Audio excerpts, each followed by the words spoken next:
शुरुआत करते हैं बड़ी खबर के साथ। हिमाचल में अलर्ट के बावजूद खालिस्तानी साजिश सामने आई है। धर्मशाला में विधानसभा के बाहर खालिस्तानी झंडे लगे हुए मिले हैं। इससे न सिर्फ हिमाचल पुलिस की सुरक्षा पर सवाल उठ रहे हैं, बल्कि सवाल उठ रहे हैं कि जब पहले से अलर्ट किया गया था, खालिस्तानी संगठन बार बार चुनौती दे रहे थे, तो फिर आखिर पुलिस क्यों गहरी नींद में सोती रही। शिमला के रिज मैदान में भी खालिस्तानी झंडा फहराने की चुनौती दी गई थी। हालांकि शिमला में खालिस्तानी संगठन सिख फॉर जस्टिस के नापाक मंसूबे पूरे नहीं हो सके। हिमाचल में विधानसभा चुनाव से पहले खालिस्तानी संगठन ने सुरक्षा के तमाम दावों की कलाई खोलकर रख दी है। विधानसभा के गेट पर खालिस्तानी झंडा लहरा देना इतना आसान नहीं है। क्या विधानसभा की सुरक्षा पुलिस के लिए कोई मायने नहीं रखती? और वो भी ऐसे वक्त में जब पहले से ही अलर्ट जारी किया गया था। बार बार खालिस्तानी संगठन सिख फॉर जस्टिस कभी हरियाणा तो कभी हिमाचल सरकार को चुनौती देता है, लेकिन इसके बावजूद पुलिस प्रशासन सिर्फ लकीर पर लकीर पीटने में ही व्यस्त रहता है। सवाल यह है कि जब विधानसभा के गेट पर खालिस्तानी झंडा लगाया जा रहा था, तो उस वक्त सुरक्षा कर्मी कहां सो रहे थे? हालांकि सीएम जयराम ठाकुर ने इसे कायरतापूर्ण घटना बताया है। साथ ही कहा है कि इस मामले में जो भी दोषी होगा उसके खिलाफ कड़ी कार्रवाई की जाएगी। आपको बता दें कि विधानसभा की दीवारों पर भी खालिस्तान लिखा गया है। अभी तक ये पता नहीं चल पाया है कि ये झंडे किसने लगाए यहाँ पर। फिलहाल पुलिस स्थानीय लोगों से पूछताछ कर रही है और ये जानकारी जुटाने की कोशिश कर रही है कि ये झंडे यहाँ पर किसने लगाए हैं।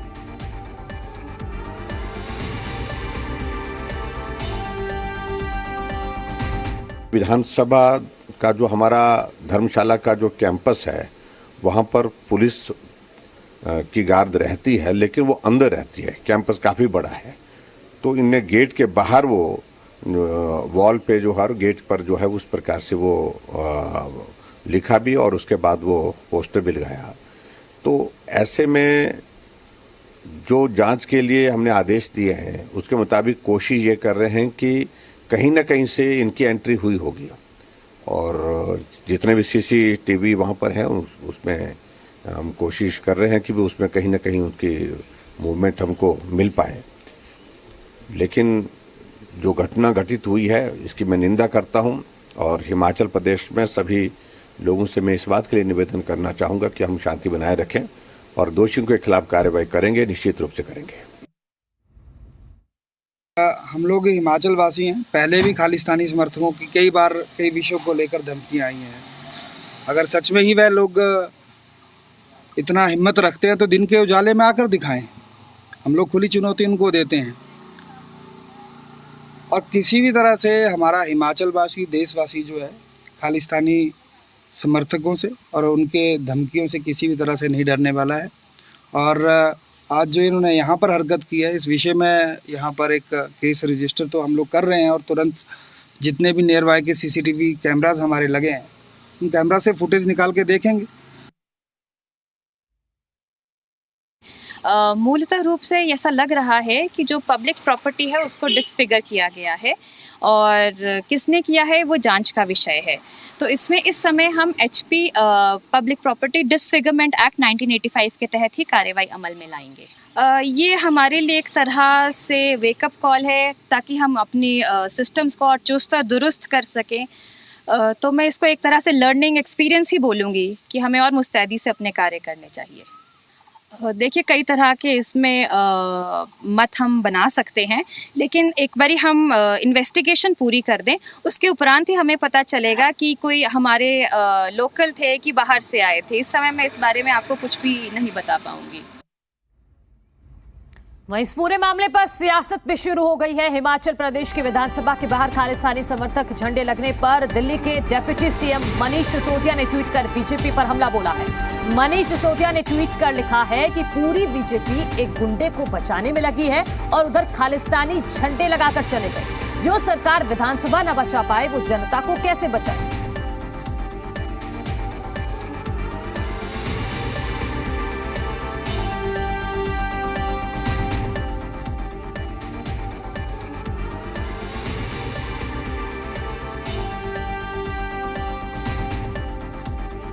वहीं आम आदमी पार्टी लगातार बीजेपी पर हमलावर है। इस मुद्दे को लेकर दिल्ली से आम आदमी पार्टी के विधायक अतिशी ने ट्वीट कर बीजेपी को निशाने पर लिया है। अतिशी ने ट्वीट में लिखा है, हिमाचल प्रदेश की विधानसभा को अगर बीजेपी सरकार सुरक्षित नहीं रख सकती तो उन्हें शर्म आनी चाहिए, पर बीजेपी को अपने गुंडों को बचाने से फुर्सत मिले तब तो वो अपनी कुछ जिम्मेदारियां भी निभा लें।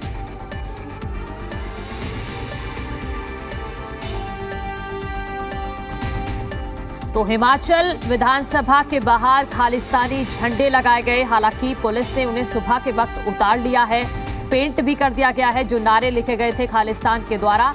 लेकिन अब इस मामले पर सियासत भी शुरू हो गई है। आम आदमी पार्टी इस मुद्दे को लेकर लगातार बीजेपी पर हमलावर है और ये कह रही है कि अगर बीजेपी को अपने गुंडे, कहीं ना कहीं इशारा किया जा रहा है तेजिंदर पाल सिंह बग्गा को लेकर कि अगर उनको बचाने से फुर्सत मिले तो अपनी जिम्मेदारी निभाए। साथ ही साथ मनीष सिसोदिया ने ट्वीट कर कहा है कि अगर विधानसभा को नहीं बचा सकती बीजेपी तो जनता को कैसे बचाएगी।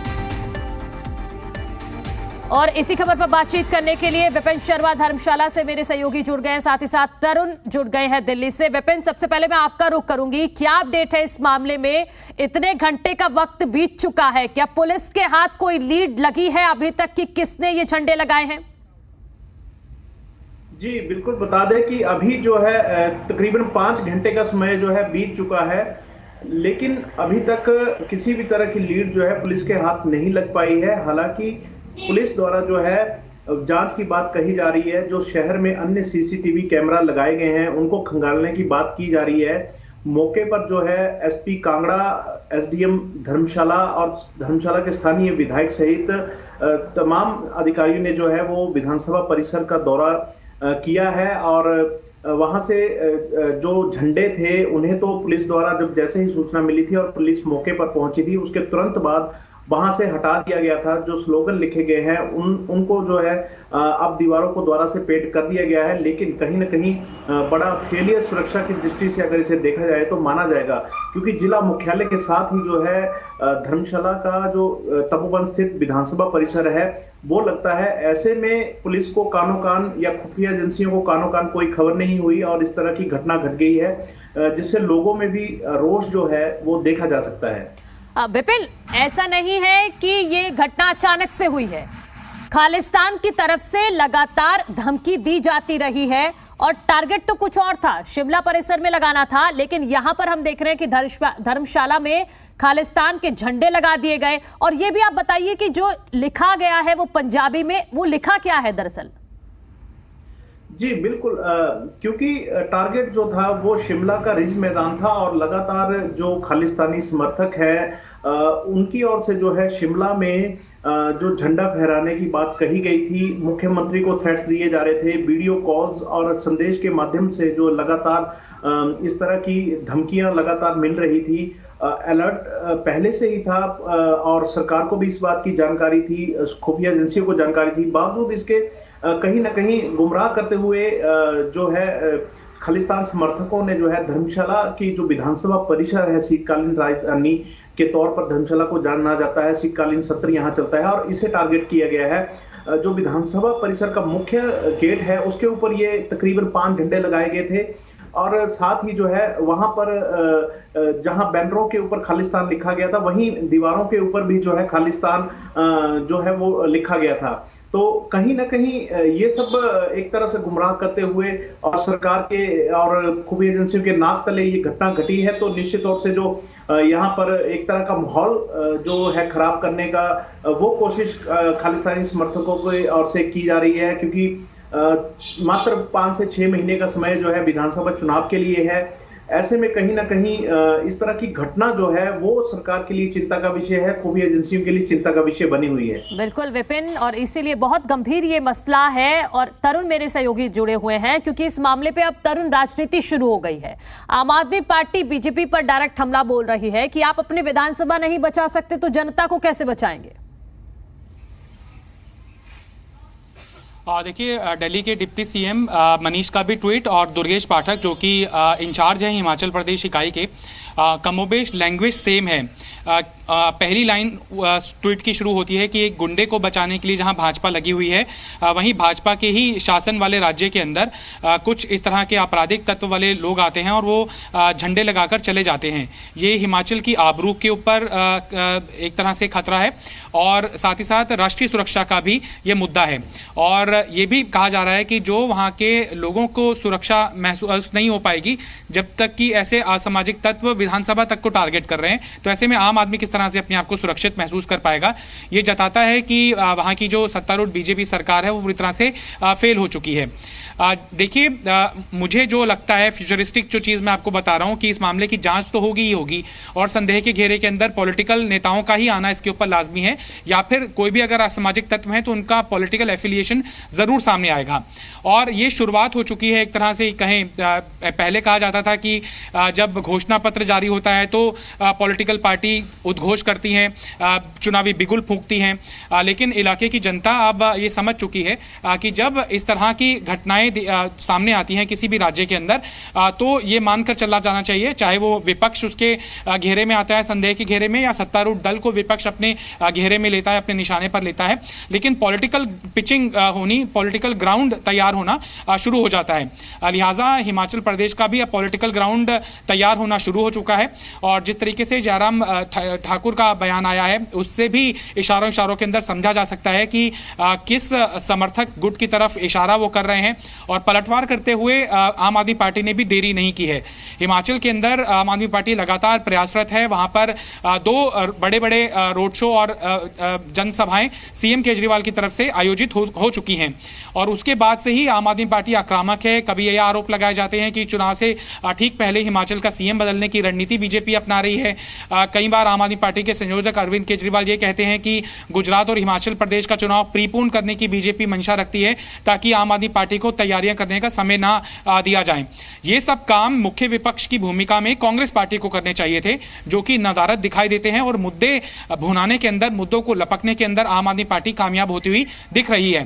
लिहाजा एक परसेप्शन क्रिएटर जो बनने की कोशिश आम आदमी पार्टी की तरफ से की जा रही है वो हिमाचल की राजनीति में बहुत महत्वपूर्ण डेवलपमेंट है। और इस तरह का अभी जब मुद्दा संदेह के घेरे में आता है तो आम आदमी पार्टी ने देर नहीं लगाई और तुरंत वहां की सत्तारूढ़ बीजेपी सरकार की मंशा के ऊपर सवाल खड़े कर दिए कि वहां की law and order situation BJP से संभल नहीं रही है और पूरी तरह से वो फेल हो चुकी है। ऐसे में कैसे वहां की जनता आश्वस्त हो सके कि उनके सुरक्षा पूरी तरह से सुनिश्चित हो सकेगी। लिहाजा आगे ये घटनाक्रम और ज्यादा एस्केलेट करेगा और ये आम आदमी पार्टी को भी अपनी राजनीतिक जमीन मजबूत करने का एक बड़ा आधार देगा। हाँ तरुण, क्या लग रहा है कि आपको कि आम आदमी पार्टी आने वाले समय में इसको एक बड़ा मुद्दा बनाएगी हिमाचल में, क्योंकि कोशिश में है आम आदमी पार्टी अपने पैर पसारने की हिमाचल में? देखिए, कोई राज्य चुनाव के अंदर जा रहा है और 5-6 महीने का वक्त है। नवंबर में चुनाव होने हैं और इससे पहले अक्टूबर के अंदर वहां पर अधिसूचना लागू हो जाएगी, आचार संहिता लागू हो जाएगी। लिहाजा जो चीजें होनी चाहिए मई, जून, जुलाई, अगस्त, सितंबर, 4-5 महीने का ही वक्त है जब इस तरह की परसेप्शन की। ठीक है तरुण, मैं आपके पास आऊंगी और इस वक्त हमारे साथ सुरेश कुमार भारद्वाज कैबिनेट मंत्री हैं, वो हमारे साथ जुड़ गए हैं। बहुत स्वागत है सर आपका। धन्यवाद सर। इस तरह से हिमाचल विधानसभा के परिसर के बाहर खालिस्तान के झंडे लगा दिए गए, नारे लिख दिए गए बाकायदा, कौन जिम्मेदार है? देखिए, धर्मशाला में विधानसभा जो है वो 5 दिन चलती है, इसलिए वहां पर किसी प्रकार के जो है वो गलत लोग जो है वो कोई काम करते हैं तो उसका जो है वो हिमाचल प्रदेश सरकार निश्चित रूप से जो है वो कड़ा संज्ञान लेगी। लेकिन इस प्रकार के झंडे जो है वो आज लग रहे हैं, ये हिमाचल प्रदेश में जो है वो एक जो नई राजनीतिक व्यवस्था के नाम पर दिल्ली से कुछ लोग जो है यहाँ पर आकर के जो है वो राजनीति चलाना चाहते हैं। मुझे लगता है कि ये दोनों की एंट्री जो है वो एक साथ हो रही है। आप सर किसकी ओर इशारा कर रहे हैं? आप थोड़ा सा साफ शब्दों में बोलिए। आम आदमी पार्टी? निश्चित रूप से जो है वो नया राजनीतिक जो है वो लोग आ रहे हैं और साथ में जो है वो खालिस्तान के लोग जो है वो इस प्रकार की हरकत कर रहे हैं। अब इस सारे नेक्सस के ऊपर जो है वो प्रदेश की सरकार जो है वो निश्चित रूप से जो है वो कार्रवाई करेगी। सर आप क्या कहना चाह रहे हैं कि आम आदमी पार्टी के शय पर ये खालिस्तानी इन्वेस्टिगेशन की जाएगी कि कैसे हो रहा है ये? जी सर आप क्या कहना चाह रहे हैं कि आम आदमी पार्टी के शय पर खालिस्तानी झंडे लगाए गए हिमाचल विधानसभा के बाहर? ये ठीक है, हिमाचल विधानसभा शिमला में चलती है, धर्मशाला में जो है वो हिमाचल विधानसभा का परिसर है जो साल में 5 दिन चलता है, इसलिए जितनी सिक्योरिटी और सारी व्यवस्थाएं जो है वो शिमला में रहती हैं उतने धर्मशाला में नहीं रहती हैं, वो एक अलग से स्थान पर है बना हुआ। लेकिन इस प्रकार की घटना शिमला में हो जाए, इसमें धर्मशाला में हो जाए, किसी भी प्रदेश के स्थान पर हो जाए तो ये निश्चित रूप से जो है वो चिंतनीय भी है और निंदनीय भी है। हम ऐसे एलिमेंट्स को निश्चित रूप से जो है वो इनके खिलाफ जो है वो कड़ी कार्रवाई करेंगे। सर आपको नहीं लगता कि इस तरह से अगर हिमाचल, ठीक है आप बोल रहे हैं कि धर्मशाला परिसर है, वहां पे काफी बड़ा ये परिसर है, ठीक है चुनौतीपूर्ण है, लेकिन क्या पुलिस की जिम्मेदारी नहीं है, क्या पुलिस की ये लापरवाही नहीं है कि रात के अंधेरे में आकर खालिस्तान की तरफ से इस तरह से झंडे लगा दिए जाते हैं और साथ ही साथ नारे भी लिख दिए जाते हैं, चुनौती दे रहे हैं सीधा सीधा? देखिए इस प्रकार की घटना धर्मशाला में हुई है उसकी हम निंदा करते हैं और इसमें जो है वो कार्रवाई जो है वो निश्चित रूप से जो है वो हिमाचल प्रदेश सरकार करेगी। पुलिस मुस्तैदी से अपना काम करती है, लेकिन कोई घटना जो है वो कहीं हो जाती है तो हम हर चीज के लिए उसको जो है वो लापरवाही जो है वो या कोई और बात नहीं कह सकते हैं, क्योंकि पुलिस जो है वो क्राइम पकड़ती है लेकिन क्राइम कंप्लीटली खत्म हो जाता है ऐसा तो होता नहीं है। क्राइम चलता रहता है और पुलिस उसके ऊपर इन्वेस्टिगेट करती है, एक्शन लेती है। तो ये भी इसी प्रकार की जो है वो क्रिमिनल्स के द्वारा की गई जो है घटना है, ऐसे क्रिमिनल्स के खिलाफ जो है वो सख्त कार्रवाई जो है प्रदेश सरकार, प्रदेश पुलिस करेगी। हिमाचल सरकार की तरफ से क्या एक्शन लिया जाएगा अगर दोषी जो है, जो आरोपी हैं वो पकड़े जाते हैं तो उनके खिलाफ? अभी तो जो है वो पुलिस एक्शन लेती है, तो ये है जो एक्शन क्या लिया जाएगा इस प्रकार की जो है वो इन्वेस्टिगेशन में, इंक्वायरीज में जो है वो मीडिया के ऊपर डिस्कस नहीं होता है। कैबिनेट कल हिमाचल प्रदेश की जो है मिल रही है, उसमें जो है वो सारी बात की चर्चा भी होगी, जानकारी भी ली जाएगी और उसका जो है वो एक्शन जो होगा वो जो हमारी सुरक्षा एजेंसियां हैं वो करेंगी। सर ये पहली बार रही है कि इस तरह से झंडे लगा दिए, लगातार खालिस्तान धमकी देता रहा है। हिमाचल में दूसरी घटना है, इससे पहले भी एक भवन पर लगा दिए गए थे झंडे, तो धीरे धीरे पैर पसार रहा है। देखिए मैं जो है वो एक जो है वो कोई राजनीतिक व्यवस्था जो है वो खालिस्तान की झंडे के साथ साथ जो है वो हिमाचल प्रदेश में एंटर कर रही है। हिमाचल प्रदेश देवभूमि है, शांतप्रिय भूमि है। यहाँ पर जो है वो जब से पंजाब में नई राजनीतिक व्यवस्था आई है और हिमाचल प्रदेश में एंट्री कर रहे हैं, तो उसका अर्थ है कि दोनों चीजें एक ही साथ साथ जो एंटर कर रहे हैं हिमाचल प्रदेश में। सवाल तो सर यही है ना कि एंटर कैसे कर रहे हैं? राजनीतिक जो है वो पार्टी भी जो है वो हिमाचल प्रदेश में एंटर कर रही है, तो इस सारा जो है वो मैं समझता हूँ कि नेक्सस को भी जो है वो इन्वेस्टिगेट करना चाहिए और साथ साथ जो है वो सुरक्षा की जो कार्रवाई है वो ज्यादा सख्त जो है वो की जाएगी। उस पर इस प्रकार के किसी भी प्रकार के जो है वो खालिस्तानी झंडे जो है वो लग जाएं, ये निश्चित रूप से जो है चिंता का विषय है, लेकिन इसकी हम घोर निंदा करते हैं और इस पर जो है वो हिमाचल प्रदेश सरकार निश्चित रूप से सरकार जो है वो सख्त कार्रवाई करेगी। सर आपकी सरकार है तो इस नापाक एंट्री को तो रोकना होगा ना, इस तरह से खालिस्तान को पैर पसारने नहीं दे सकते आप हिमाचल में। अब नहीं देंगे ना, ये घटना हुई है, हम आज तक में सुरक्षा है, लेकिन उसमें कहीं ना कहीं हो जाता है कोई इस तरह का। अब हुआ है ये तो इसका जो है कड़ा संज्ञान लिया जाएगा और इसके सारी की सारी जो है नेक्सस की जो है वो छानबीन की जाएगी। सर आपको इस बारे में कोई अपडेट है कि पुलिस की कार्रवाई अभी तक कहां पहुंची है? क्योंकि 5 घंटे का वक्त बीत चुका है, पुलिस के हाथ एक सीसीटीवी फुटेज तक नहीं लगा है कि आखिर कौन लगा गया रात के अंधेरे में ये खालिस्तान के झंडे। ऐसा इसकी अपडेट जो है वो आपके पास डायरेक्टर जनरल ऑफ पुलिस के पास होगी या फिर जो है माननीय मुख्यमंत्री जो है वो होम डिपार्टमेंट देखते हैं जिनके पास पुलिस हुई है, वो इस विषय पर जो है वो ज्यादा जानकारी दे सकते हैं। लेकिन ये इस प्रकार की घटना जो हुई है इसकी हम निंदा करते हैं और इस पर जो है सख्त कार्रवाई जो है वो हम करेंगे और इस पर चर्चा जरूर करेंगे कल हम कैबिनेट में। सर, आगामी अब 6 महीने में ही चुनाव भी होने हैं और इसी बीच इस तरह से खालिस्तान की हिमाचल में एंट्री होना किस तरह से देख रहे हैं आप?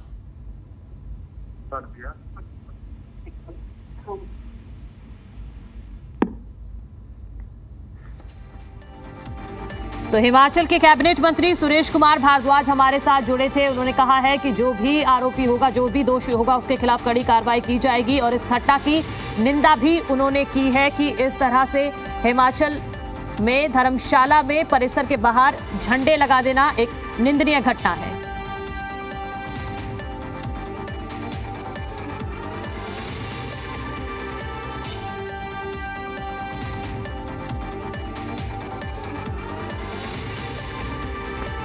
तो मेरे सहयोगी लगातार जुड़े हुए हैं, उनसे हम इसको लेकर चर्चा कर रहे हैं कि एक तरफ तो इस मामले को लेकर सियासत शुरू हो गई है, लेकिन ग्राउंड क्या है? विपिन, मैं आपसे समझना चाहूंगी, आप जरा इस धर्मशाला परिसर को थोड़ा डिस्क्राइब कीजिए कि जो आम दिनों में क्या यहां पर सुरक्षा व्यवस्था होती है? जी बिल्कुल, बता दें कि अब विपिन, मैं आपके पास आती हूँ और इसी बीच एक बड़ी खबर आ रही है, सबसे पहले वो अपने दर्शकों को बता देते हैं। हिमाचल में खालिस्तानी झंडे पर बोले हैं अनिल विज। हरियाणा के गृह मंत्री अनिल विज का बयान सामने आया है। उन्होंने कहा है कि हम इनकी जड़ें उखाड़ कर फेंक देंगे, देश की अमन शांति बिगड़ने नहीं देंगे। हरियाणा में भी खालिस्तानी झंडे फहराने की धमकी दी गई है। हरियाणा के सभी जिला सचिवालयों पर खालिस्तानी झंडे फहराने की धमकी दी गई है। अनिल विज का ये बड़ा बयान है कि हम इनकी जड़ें उखाड़ फेंकेंगे और देश की अमन शांति बिगड़ने नहीं देंगे। विपिन,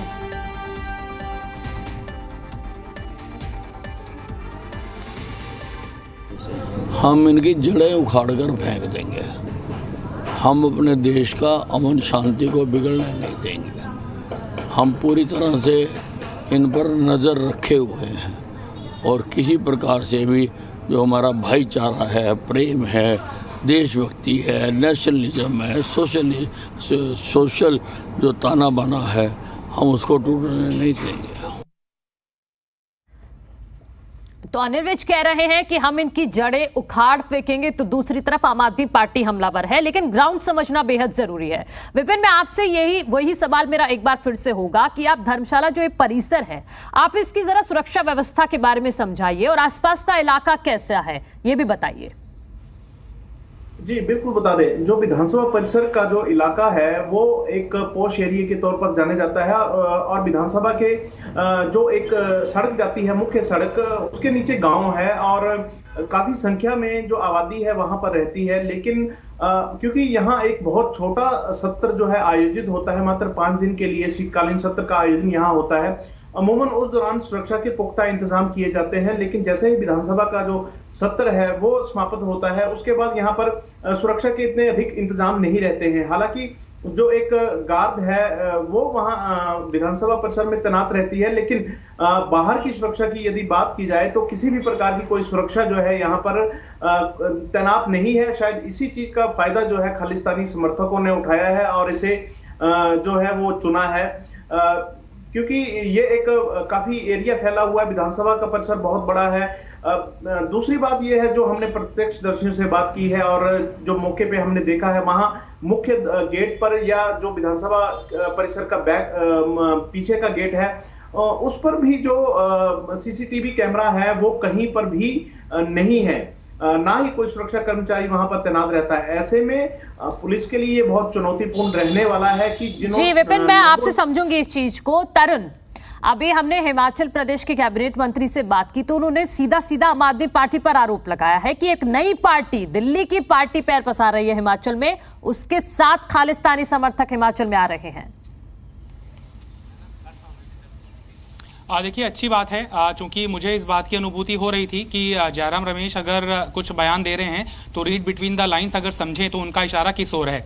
अच्छी बात है, कैबिनेट मिनिस्टर ने खुलकर आम आदमी पार्टी का नाम ले लिया है, लिहाजा अब लोगों को भी ये समझने में बहुत आसानी होगी कि यह घटनाक्रम आखिरकार किस पृष्ठभूमि को मजबूत कर रहा है और आम आदमी पार्टी कितनी बड़ी पार्टी होती जा रही है।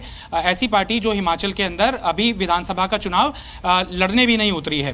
पहली बार के अंदर ही इस तरह से राजनीतिक संदेश जो देने की कोशिश की जा रही है और वो भी सत्तारूढ़ दल की तरफ से, वो अपने आप में सवाल खड़े करता है कि जब प्रशासन उनका है, पुलिस अमला उनका है, विधानसभा जैसा अति संवेदनशील इलाका जहां पर सीसीटीवी कैमरा ना हो, ऐसा नहीं कहा जा सकता। और जिस तरीके से मैंने कहा कि जब इनके आरोपियों की पहचान होगी तो जाहिर तौर पर कोई ना कोई पार्टी से उनका जुड़ाव होगा या इनडायरेक्टली या डायरेक्टली राजनीतिक घटनाक्रम वहां से तेज होना और शुरू हो जाएगा, आरोप प्रत्यारोप का सिलसिला और ज्यादा तेज होना शुरू हो जाएगा।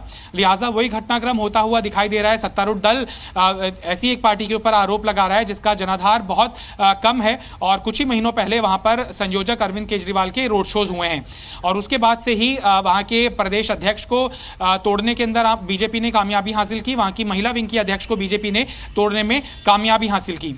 तो एक ऐसी पार्टी जो विपक्ष के अंदर भी नहीं है, विपक्ष के अंदर कांग्रेस पार्टी है, एक तरह से नई नवेली पार्टी है और अब खालिस्तानी के जो उनका नाम लिया गया है कैबिनेट मिनिस्टर की ओर से, वो इस बात के संकेत जरूर दे रहा है कि आम आदमी पार्टी लगातार अपना राजनीतिक वर्चस्व बढ़ा रही है और वो बीजेपी को कड़ी चुनौती देने के लिए पूरी तरह से अपने आप को तैयार कर चुकी है।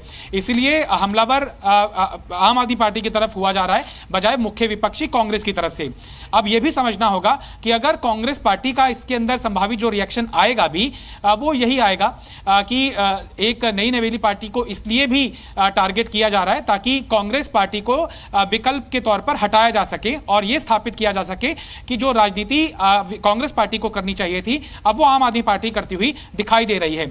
इस तरह के जब मुद्दे सामने आते हैं जो सिक्योरिटी से जुड़े हुए होते हैं, प्रमुख विपक्ष की भूमिका होती है कि तुरंत जनता के बीच में उस मुद्दे को लेकर जाया जाए ताकि सत्तारूढ़ दल की असफलता को उसके ऊपर घेरा जा सके, उनको यह बताया जा सके जनता को कि देखिए विधानसभा ही सुरक्षित नहीं है तो आम आदमी किस तरह से सुरक्षित हो सकता है। जो काम कांग्रेस पार्टी को करना चाहिए था, इसी बात को आम आदमी पार्टी उठा भी रही है। तरुण, मैं आपके पास आती हूं। इसी बीच एक बड़ी खबर जो आ रही है वो बता देते हैं। हिमाचल सरकार पर हमलावर हो गई आम आदमी पार्टी। आम आदमी पार्टी ये कह रही है कि पूरी बीजेपी एक गुंडे को बचाने में लगी हुई है। हिमाचल आम आदमी पार्टी प्रभारी दुर्गेश पाठक ने वार करते हुए कहा है कि विधानसभा की सुरक्षा नहीं कर पा रही सरकार।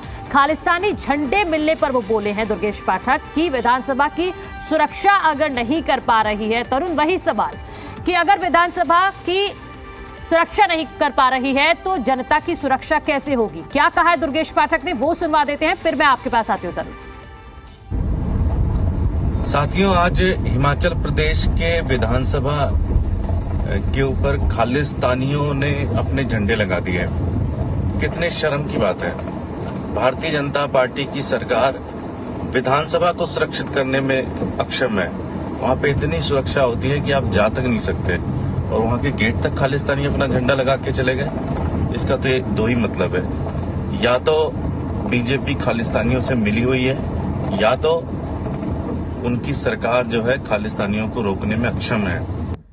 तो तरुण, हम देख रहे हैं कि आम आदमी पार्टी ने इस मुद्दे को कैच कर लिया है। एक के बाद एक ट्वीट, एक के बाद एक बयान उठाए जा रहे हैं और सबकी एक ही लाइन है कि अगर विधानसभा परिसर को आप नहीं बचा पा रहे तो जनता की सुरक्षा कैसे करेंगे? बिल्कुल, आप मंशा समझ सकते हैं कि एकाएक जो आम आदमी पार्टी की टॉप लीडरशिप है, वहाँ के जो इंचार्ज हैं, दिल्ली के अंदर जो डिप्टी सीएम हैं आतिशी हैं और अभी कांगड़ा के अंदर ही सत्येंद्र जैन भी हैं, हिमाचल दौरे पर वो गए हुए हैं। तो संभवतः जो इलेक्शन इंचार्ज हैं सत्येंद्र जैन, जो कि दिल्ली के हेल्थ मिनिस्टर भी हैं, कई विभाग उनके पास हैं, तो उनका भी कमेंट आना लाजमी होगा। देखिए, यही एक सजग विपक्ष की भूमिका होती है जो शायद कांग्रेस पार्टी को अदा करनी चाहिए थी। इसीलिए एक वैकल्पिक पार्टी अपने आप को स्थापित करने लिए कांग्रेस पार्टी कामयाब होती हुई लगातार दिखाई दे रही है।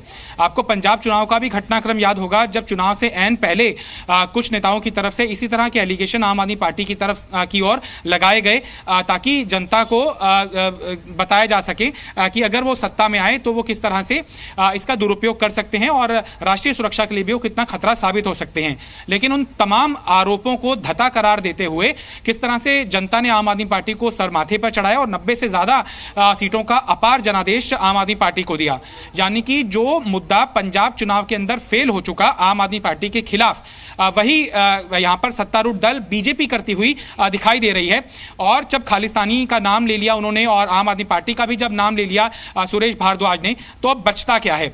ऐसे में सीधा जनता के विवेक पर यह फैसला निर्भर करेगा कि वो सत्तारूढ़ दल के इस आरोप को किस तरह से हजम करें, जबकि पूरा सरकारी अमला उनके पास है, पूरा सुरक्षा एजेंसीज का तामझाम उनके पास है। और हाईली सेंसिटिव इलाका विधानसभा के ऊपर अगर इस तरह से दरवाजे पर झंडे लग जाते हैं और विपक्ष के ऊपर सवाल उठाए जाते हैं, तो ये किस तरह का राजनीतिक संदेश दे रहा है, ये भी जनता के समक्ष है। जिस तरह से मैंने आपको पहले बताया कि जब इस घटना के तार सामने आएंगे तो संभवतः वो राजनीतिक आरोप प्रत्यारोप को और ज्यादा तेज करेगा। और इस मुद्दे के ऊपर अब चुनाव होने, चूंकि कुछ ही महीनों के अंदर चुनाव है, लिहाजा चुनावी पृष्ठभूमि तैयार होनी शुरू हो जाएगी। ये पहला पड़ाव है जब खालिस्तानी एंगल की हिमाचल प्रदेश के चुनाव के अंदर एंट्री हुई है। बिल्कुल तरुण, विपिन के पास मैं आऊंगी। विपिन, जयराम ठाकुर ने एक लाइन लिखी है कि मैं उन लोगों को कहना चाहूंगा कि अगर हिम्मत है तो रात के अंधेरे में नहीं, दिन के उजाले में सामने आए। जयराम ठाकुर ने चुनौती दी है सीधे सीधे। जी बिल्कुल, कहीं ना कहीं ये जो सारी घटना घटी है उसके बाद प्रदेश सरकार की ओर से भी जो है अपना स्टैंड इस पर क्लियर है वो किया गया है कि किस प्रकार इस तरह की घटनाएं यदि रात के अंधेरे में हो रही हैं, अगर इनमें हिम्मत है तो ये दिन के उजाले में ऐसी घटनाएं करके दिखाएं। और यही जो बात है वो धर्मशाला के विधायक विशाल नहरिया ने भी जो है हमसे बातचीत में कही थी। कहीं ना कहीं सरकार जो है एक जो डैमेज कंट्रोल है राजनीतिक तौर पर उसे भी करती हुई कहीं ना कहीं नजर आ रही है, क्योंकि जिस प्रकार से आम आदमी पार्टी की ओर से इस मुद्दे को लपका जा रहा है उसका असर जो है साफ तौर पर दिखाई दे रहा है। और क्योंकि सरकार जो है भाजपा की है, प्रदेश के अंदर सुरक्षा एजेंसियों की कहीं ना कहीं नाकामी इसमें सामने आ रही है। और क्योंकि सीधे तौर पर यदि देखा जाए तो इस तरह के अलर्ट, इस तरह की धमकियां जो है पूर्व में भी जो है खालिस्तानी समर्थकों की ओर से दी जाती रही हैं, इसलिए इस सारे मुद्दे का राजनीतिकरण होना जो है संभाविक है। और ऐसे में ये बयान भी इसी और जो है वो इशारा कर रहा है। बिल्कुल विपिन, हमने अभी कैबिनेट मंत्री से भी बात की, उन्होंने सीधा सीधा आरोप लगाया आम आदमी पार्टी पर कि आम आदमी पार्टी अब हिमाचल में पैर पसार रही है तो साथ में खालिस्तानी आ रहे हैं। पूरी घटना के लिए जिम्मेदार आम आदमी पार्टी को ठहराया गया है। जी बिल्कुल, क्योंकि राजनीतिक परिदृश्य की अगर हम प्रदेश में बात करें तो कहीं ना कहीं जो बिसात है 2022 के चुनावों के लिए वो बिछना शुरू हो गई है। बहुत कम समय है, ऐसे में राजनीतिक सरगर्मियां जो है तेज हो चुकी हैं। भाजपा के राष्ट्रीय अध्यक्ष की रैली जो है वो कांगड़ा जिला के नगरोटा में हो चुकी है। जो आम आदमी पार्टी के राष्ट्रीय संयोजक है, दिल्ली के सीएम है, वो शाहपुर विधानसभा में कांगड़ा के अपनी जनसभा कर चुके हैं। इसलिए कहीं ना कहीं ये सारा मामला जो है अब राजनीति की ओर पूरी तरह से मुड़ता हुआ दिखाई दे रहा है। और क्योंकि इस तरह की घटनाएं देखिए आमतौर पर जो है आपको पंजाब में सरेआम होती हुई दिखाई देंगी, लेकिन कहीं ना कहीं प्रदेश में इस तरह की घटनाएं जो है अभी तक नहीं हो रही थी। इसलिए भाजपा का सीधा और इशारा जो है आम आदमी पार्टी की तरफ है कि वहां जिस प्रकार से घटनाएं घटी हैं उस उन्हीं का जो सीधे अगर हम बात करें तो उनके आरोप जो है आम आदमी पार्टी पर है कि उनके सत्ता में आने के बाद प्रदेश में भी जो माहौल है उसे खराब करने के प्रयास किए जा रहे हैं। इसलिए इन भूमिका जो है ये बहुत महत्वपूर्ण हो जाती है और कहीं न कहीं इस सारे मामले को लेकर के राजनीति जो है अब पूरी तरह से अपने चरम पर जाती हुई दिखाई दे रही है। तरुण, मुख्य विपक्षी दल कांग्रेस की तरफ से इस मामले पे कोई रिएक्शन आया है अभी तक? देखिए, एक सवाल ये भी उठता है कि जब वहाँ के सीएम रात के अंधेरे का जिक्र करते हैं तो जाहिर तौर पर इस पर भी आम आदमी पार्टी से या फिर मुख्य जो विपक्षी पार्टी है कांग्रेस की प्रतिक्रिया लाजमी हो सकती है कि क्या सरकार की जिम्मेदारी सिर्फ उजाले भर की है, रात की जिम्मेदारी फिर किसकी है।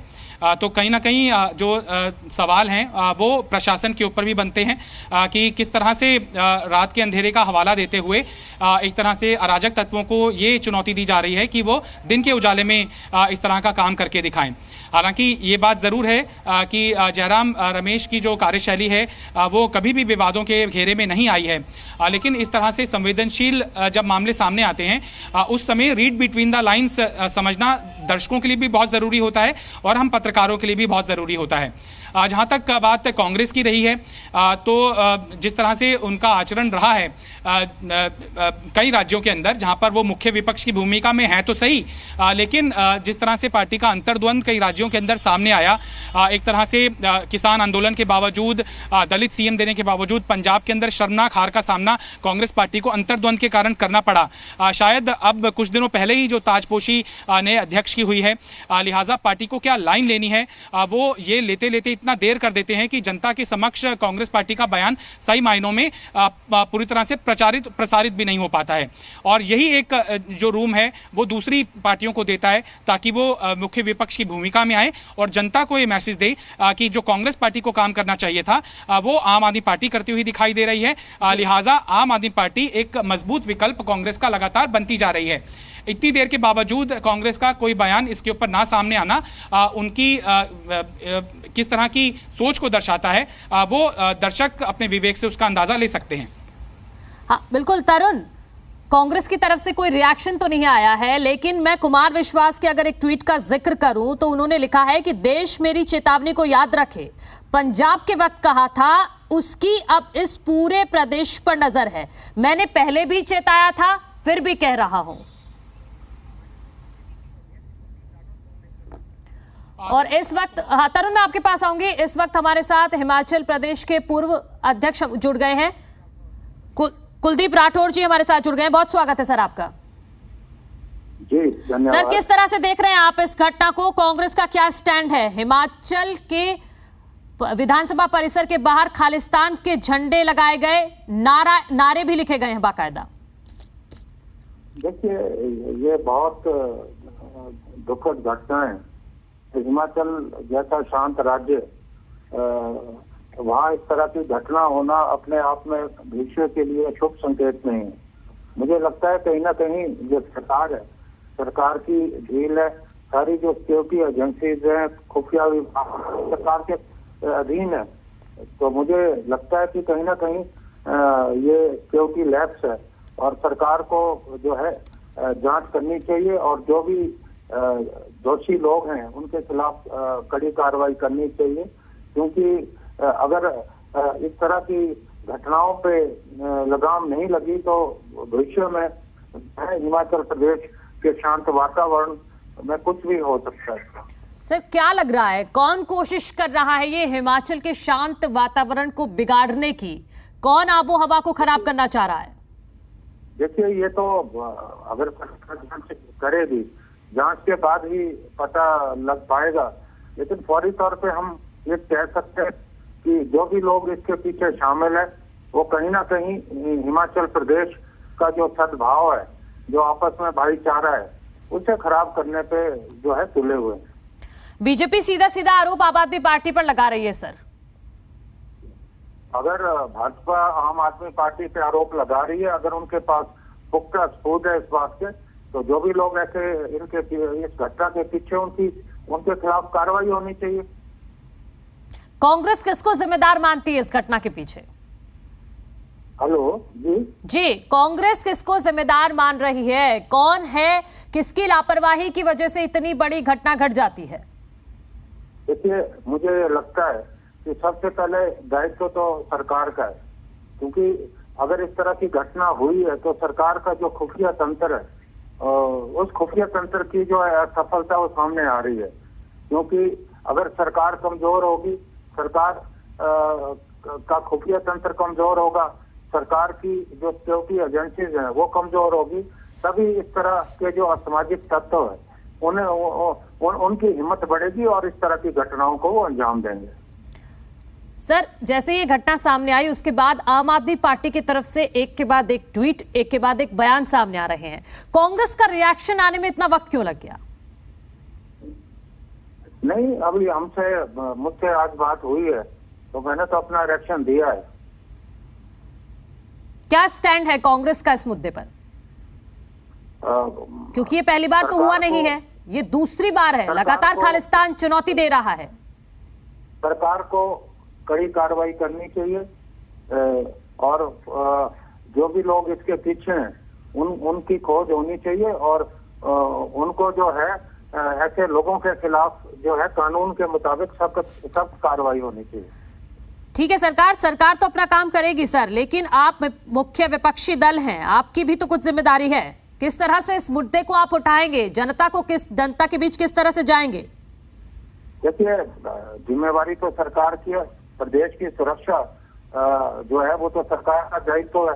विपक्ष के पास तो कोई इस तरह का तंत्र नहीं है, लेकिन हम ये चाहेंगे कि जो हमारा जो संदेश होगा प्रदेश की जनता को कि इस तरह की घटनाओं से विचलित होने की जरूरत नहीं है और आपसी जो सद्भाव है, भाईचारा है, वो बनाए रखें। सर, आपको नहीं लग रहा है कि कुछ भी मुद्दा होता है हिमाचल का तो आम आदमी पार्टी कांग्रेस से लीड ले जाती है हर मामले में? इस बार भी पिछड़ गए आप लोग? नहीं, देखिए, इन मामलों में कोई राजनीति करने का वक्त थोड़ी नहीं है। हम कोई आरोप प्रत्यारोप की राजनीति थोड़ी नहीं करना चाहते। ये तो देश की और प्रदेश की सुरक्षा से जुड़ा मामला है। अगर हम इस तरह की प्रदेश और देश की सुरक्षा के से जुड़े मामले हैं उन पे राजनीति करने लग जाएं तो ये सर, मुद्दा तो उठाएंगे ना आप, सरकार पर दबाव तो बनाएंगे ना, मुख्य विपक्षी दल हैं। हाँ, बिल्कुल निश्चित तौर से हमारी ये बिल्कुल मांग रहेगी कि इस तरह के तत्वों को हिमाचल में अगर सक्रिय होने का अवसर मिल रहा है तो कहीं ना कहीं सरकार की जो लापरवाही है तो सामने आ रही है। क्या स्ट्रेटेजी होगी? सरकार को किस तरह से घेरेंगे आप, क्योंकि ये मुद्दा बेहद गंभीर है? देखिए, अभी हम सरकार से मांग करते हैं कि तुरंत कार्रवाई करें और इस विषय पे हम कोई ज्यादा राजनीति नहीं करना चाहते, लेकिन हमारा ये संदेश जरूर रहेगा कि इस तरह की घटनाओं से जो हमारे हिमाचल में जो भाईचारा है उसको ठेस न पहुंचे। ठीक है सर, प्रदेश में कानून व्यवस्था बनी रहे, शांति बनी रहे जी, इसके लिए सरकार के साथ जो भी हमारा सहयोग होगा वो हम करेंगे। ठीक है कुलदीप राठौर जी, बहुत शुक्रिया जी दिल्ली एनसीआर हरियाणा के साथ जुड़ने के लिए और अपना पक्ष रखने के लिए। तरुण मेरे सहयोगी लगातार जुड़े हुए हैं, विपिन भी लगातार जुड़े हुए हैं। तरुण, हम बात ही कर रहे थे कि अभी तक कांग्रेस की तरफ से कोई रिएक्शन नहीं आया। जी दिल्ली एनसीआर हरियाणा से खासतौर पर बातचीत करते हुए कुलदीप राठौर ने कहा है कि हम इस मामले पे अब राजनीति नहीं करना चाहते, इसीलिए देर हो गई, कोई बयानबाजी नहीं की गई इस मामले में। देखिए, दोनों पार्टियों के बयानों को अगर आप तोलें, दिल्ली में बैठे हुए मनीष सिसोदिया जब सार्वजनिक ट्वीट कर सकते हैं, वहाँ पर दिल्ली में बैठे हुए दुर्गेश पाठक जो हिमाचल के इंचार्ज हैं वो ट्वीट कर सकते हैं, यहाँ के जो विधायक हैं कालका जी से आतिशी वो ट्वीट कर सकती हैं और संभवतः संयोजक की तरफ से भी ट्वीट आ सकता है आम आदमी पार्टी के। तो एक तरफ तो आप ये तस्वीर को देखिए, दूसरी तरफ दिल्ली के किसी भी नेता ने जो बड़ा नाम हो, जो हिमाचल की राजनीति में दखल देता हो, मसलन कि राजीव शुक्ला साहब जो कि हिमाचल के कांग्रेस पार्टी के इंचार्ज हैं, या फिर हिमाचल की ही कांग्रेस विंग की अध्यक्षा जो वीरभद्र सिंह की धर्मपत्नी प्रतिभा सिंह को अध्यक्ष बनाया गया है, उनकी तरफ से ये बयान अभी तक सामने आ जाना चाहिए था। कुछ घंटे बीत चुके हैं, तो ये तो ऐसा एक सुनहरा मुद्दा होता है जिसके ऊपर आप सत्तारूढ़ दल को सुरक्षा के नाम पर घेर सकते हैं, अपनी राजनीति को चमका सकते हैं। ये कहना कि हम आरोप प्रत्यारोप की राजनीति में नहीं डलते, लिहाजा हम जब चुनाव आएगा तभी लोगों के बीच में वोट मांगने के लिए जाएंगे, लोगों को ये भरोसा जब तक नहीं होगा कि जो सत्तारूढ़ दल है उसका एक मजबूत विकल्प ये विपक्षी पार्टी बन सकती है, और अगर आप उनके बीच में पहले से ही मुद्दों को लेकर नहीं जाएंगे, उनकी जो कथित जो असफलताओं का दावा आम आदमी पार्टी कर रही है, अगर ये एलिगेशन कांग्रेस पार्टी की तरफ से नहीं लगाए जाएंगे तो जाहिर तौर पर किसी भी क्षेत्रीय दल को या किसी भी दूसरी पार्टी को एक स्पेस देने की कोशिश जरूर की जाएगी। और जब भी अगर त्रिकोणीय मुकाबला एस्टेब्लिश हो जाएगा या फिर एक नई नवेली पार्टी को आप अपना ग्राउंड क्रिएट करने का मौका दे देंगे तो वही हश्र होगा जो कि पंजाब के अंदर हुआ और वही हश्र होगा जो दिल्ली के अंदर हुआ। लिहाजा आम आदमी पार्टी ऐसे ही अपना कॉन्फिडेंस नहीं दिखा रही है कि वो कांग्रेस पार्टी का विकल्प राष्ट्रीय स्तर के ऊपर बन चुकी है, बल्कि राज्य दर राज्य कांग्रेस पार्टी का लगातार अंतर्द्वंद उसको ये स्पेस दे रहा है ताकि वो डोमिनेट कर सके और विपक्ष के तौर पर अपने आप को स्थापित कर सके। जनता के पास जब मौका आएगा उस विपक्ष को कब वो सत्ता में बिठा देगा, इसकी बानगी हमने दिल्ली और पंजाब में देख चुके हैं। लेकिन बार बार कांग्रेस पार्टी अगर इससे सीख नहीं लेगी तो राज्य दर राज्य उसको असफलता का ही इस तरह से मुंह देखना पड़ सकता है। जिस तरह से दिल्ली से वो लंबे समय से अब महरूम है और 4.5% की पार्टी बनकर रह गई है। एमसीडी चुनाव का अगर जिक्र करें, विधानसभा चुनाव का जिक्र करें, पंजाब के अंदर क्या हालत हो चुकी है उसका भी अंदाजा आपको सहज लगाया जा सकता है। बड़े बड़े धुरंधर को आम आदमी पार्टी ने धूल चटा दी। तो अगर इसी तरह से हिमाचल की कांग्रेस की राजनीति बढ़ी तो आम आदमी पार्टी को स्पेस मिलना लाजमी है और जो उसका फायदा भी उठा रहे हैं। जी तरुण, एक बार फिर मैं जिक्र करूंगी कुमार विश्वास के ट्वीट का। उन्होंने अपने ट्वीट में लिखा है, देश मेरी चेतावनी को याद रखे। पंजाब के वक्त कहा था कि उसकी अब इस पूरे प्रदेश पर नजर है, उसकी, ये कोट है। मैंने पहले भी चेताया था, फिर कह रहा हूं। देखिए, कुमार विश्वास का मसला चूंकि न्यायिक पद्धति से गुजर रहा है, अंडर कंसिडरेशन है ये मामला, लिहाजा इसके ऊपर उन पर कार्रवाई भी संभवतः आने वाले समय के अंदर हो सकती है। लिहाजा जो उनका एलिगेशन था वो पब्लिक डोमेन के अंदर ही है और उसके ऊपर पंजाब पुलिस कार्रवाई भी कर रही है। और चूंकि अब उनको कोर्ट से राहत मिली हुई है, लिहाजा उनके इस बयान का रेफरेंस मौजूदा खालिस्तानी एंगल के ऊपर लेना हिमाचल प्रदेश की राजनीति में वो कानूनन लिहाज से कई बार बहुत संवेदनशील हो जाता है। लिहाजा कुमार विश्वास के बयान को हमें तब तक जब तक कि जुडिशरी से कुछ उनको पूरी तरह से लॉन्ग टर्म रिलीफ ना मिल जाए तब तक हमें इसको पॉलिटिकल बयान के तौर पर ही देखा जाना चाहिए। चूंकि अगर जुडिशरी अगर इन्वॉल्व नहीं है तब स्वतंत्रता होती है कि किसी भी राजनेता के किसी भी आरोप को मीडिया प्रदर्शित करे और जनता के बीच में उसको ले जाने की कोशिश करे, जिस तरह से पंजाब के चुनाव के अंदर हुआ भी। लेकिन पंजाब की जनता ने शायद उन आरोपों को सिरे से खारिज कर दिया और उन आरोपों के आधार के ऊपर पंजाब पुलिस जो कार्रवाई कर रही है और उसके ऊपर जो कुमार विश्वास को अदालत से जो इंटरिम रिलीफ मिला है, लगता है कि कुछ समय हमें और इंतजार करना पड़ेगा ताकि उनके एलिगेशंस को और ज्यादा वैलिडेशन मिल पाए और फिर हम स्वतंत्रता से उनके आरोप को जनता के बीच में ले जा सकें। हाँ बिल्कुल तरुण, लेकिन ये पहली बार नहीं है। अभी करनाल से जब 4 संदिग्ध आतंकियों को गिरफ्तार किया गया उस वक्त भी कुमार विश्वास का यही ट्वीट आया कि देश मेरी चेतावनी को याद रखे। वो सीधा सीधा इशारा बार बार अरविंद केजरीवाल पर कर रहे हैं। देखिए, जिस तरह से कहते हैं कि एक पार्टियों के अंदर विपक्ष होता है ना, उसी तरह से अब कुमार विश्वास भी आम आदमी पार्टी का विपक्ष बन चुके हैं। राज्यसभा सीट ना मिलने के बाद से किस तरह से दुश्वारियां उनकी आई हैं, हर एक घटनाक्रम के ऊपर जब जब आम आदमी पार्टी की कार्यशैली के ऊपर या उनके संयोजक के ऊपर विपक्ष आक्रामक होता है तो विपक्ष की आवाज बनते हुए कुमार विश्वास भी उसके अंदर अपने बयानों की बौछार लगा देते हैं और तरह तरह के जो आरोप हैं उनके वो चुनाव से पहले भी सामने आते रहे हैं। हालांकि वो उसे अलग तरीके से तर्कसंगत ठहराएं कि मुझे किसी ने पूछा इसीलिए मैंने अपनी एक तरह से भावना को सार्वजनिक किया, लेकिन कुमार विश्वास भी नेता रहे हैं, वो भी चुनाव लड़ चुके हैं। गोवा की भी उनको आम आदमी पार्टी से जिम्मेदारी मिल चुकी है और किस तरह का घटनाक्रम राज्यसभा सीट ना मिलने के कारण उनका आम आदमी पार्टी के अंदर देखने के लिए मिला, हमें इस बात का भी ध्यान रखना चाहिए। लिहाजा आम आदमी पार्टी की विपक्ष की भूमिका जो कांग्रेस कुमार विश्वास निभाने की कोशिश कर रहे हैं और जहां पर भी पार्टी को डैमेज करने की गुंजाइश बनती है वहां पर कुमार विश्वास और ज्यादा आक्रामक तरीके से कार्यशैली को आम आदमी पार्टी की कटघरे में खड़ा करने की कोशिश करते हैं। ये सब चीजें आम आदमी पार्टी में रहते हुए कब याद की जाती थी, या कोई भी XYZ मामला हो कि कांग्रेस पार्टी के अंदर जब तक किसी नेता की अच्छी पट रही है तब तक तो उसे आला कमान बहुत अच्छा दिख रहा है, उसे लग रहा है कि लोकतंत्र की रक्षा सिर्फ उनके आला कमान की तरफ से हो पा रही है। लेकिन जब उसके पर्सनल जो उसकी इच्छाएं हैं वो पूरी नहीं हो पाती तब वो किस तरह से उद्वेलित होता है और आला कमान की कार्यशैली को कटघरे में खड़ा करता है। इसकी बानगी कुमार विश्वास के तौर पर हमें कांग्रेस पार्टी के अंदर भी दिखती है और बीजेपी में हालांकि दिखती कम है लेकिन दिखती जरूर है। कलराज मिश्र का बयान देख लीजिए या फिर और भी बीजेपी के नेताओं का बयान देख लीजिए, लेकिन चूंकि वहां पर जो लीडरशिप है वो स्ट्रांग है, लिहाजा उसको चुनौती देने वाली जो आवाजें हैं वो कमतर दिखाई देती हैं। आम आदमी पार्टी के अंदर भी अगर हम देखें तो कपिल मिश्रा भी उन्हीं से निकले हुए हैं। इससे पहले कपिल मिश्रा को कौन जानता था? कुमार विश्वास भी आंदोलन से निकले हुए हैं। इससे पहले उनकी पहचान सिर्फ कवि के तौर पर थी। जब वो चुनाव लड़े तो उसका क्या नतीजा रहा, हमें इस बात का भी ध्यान रखना चाहिए।